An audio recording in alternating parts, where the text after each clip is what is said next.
అన్నగారిని చూసాము, రమేష్ అన్న గారిని. అక్కడ రమేష్ అన్న గారిని చూసాము. ఇక్కడికి వచ్చాక ఈ అమర్నాథ్ యాత్రలో ఈ అన్నవారి అన్నదానం కార్యక్రమంలో కూడా అన్నగారిని చూసాము.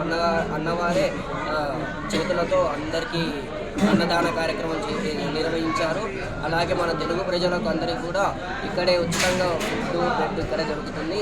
ఎల్లప్పుడూ అన్నవారి కుటుంబానికి అన్నవారి శిష్య బృంద అన్నవారి కమిటీ అలాగే కమిటీ సభ్యులను అందరినీ కూడా ఇక్కడ అమర్నాథ్ యాత్రలో కలవడం జరిగింది.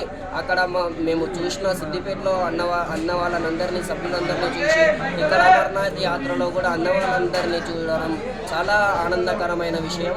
ఇలాగే అన్నవాళ్ళు ఇక్కడ కాకుండా ఇక్కడ ప్రపంచవ్యాప్తంగా ఎక్కడ అన్నదాన కార్యక్రమాలు పెట్టా కూడా ఇలాగే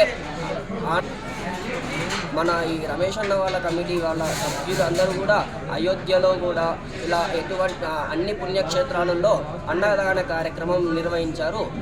ఇలా అన్నవారు ఇక్కడ అయోధ్యలో అక్కడ అయోధ్య రామ మందిరం దగ్గర కూడా అన్నదాన కార్యక్రమం నిర్వహించారంట.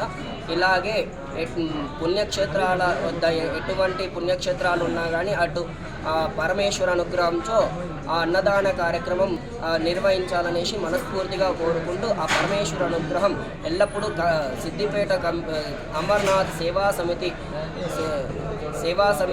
సభ్యులకు అందరూ కూడా ఈ అమర్నాథ్ యొక్క పార్వతీ పరమేశ్వర స్వామి అనుగ్రహం ఎల్లప్పుడూ నిర్వహించాలని పార్వతీ పరమేశ్వర స్వామి అనుగ్రహం ఉండాలనేసి మనసారా కోరుకుంటున్నాను.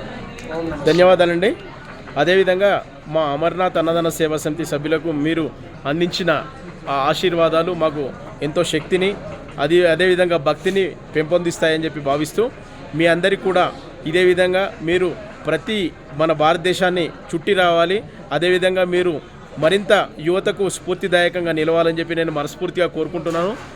ఇదే విధంగా ఏ విధంగానైతే మీరు ముందు కార్యక్రమాలు చేపట్టాలని చెప్పి భావిస్తున్నారో ఆ కార్యక్రమాల్లో ఆ స్వామివారి అనుగ్రహం మీకు మెండుగా ఉండాలి.